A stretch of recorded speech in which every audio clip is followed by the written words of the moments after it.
सकाळपासून गाडी तो व्यवस्थित चालवत होता ड्रायव्हर. सोलापूरमध्ये आल्यानंतर तो खूप वेळ झाला त्याची तो आला नाही आणि नंतर आम्हाला समज तो खूप ड्रिंक केला आहे आणि त्याने समोर कंटेनर असलं त्याला माहीत सुद्धा नाही पडलं. त्याने समोर जाऊन कंटेनर धडक मारली. किती प्रवासी होता तुम्ही आतमध्ये? आम्ही सगळे टोटल 60 जण होतो बसमध्ये.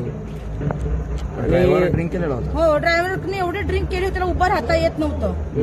त्याने एवढे ड्रिंक केले आणि त्यामध्ये जास्ती करून सगळे ज्येष्ठ नागरिक आहेत.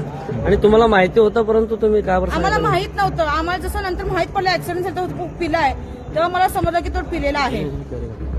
कुठं झाला ऍक्सिडेंट? आता इथं झाले आपल्या सोलापूर हायवे रोडला. गाडी कुठं उभारली होती? गाडी आमची सोलापूरला लास्ट स्टॉप घेतला होता.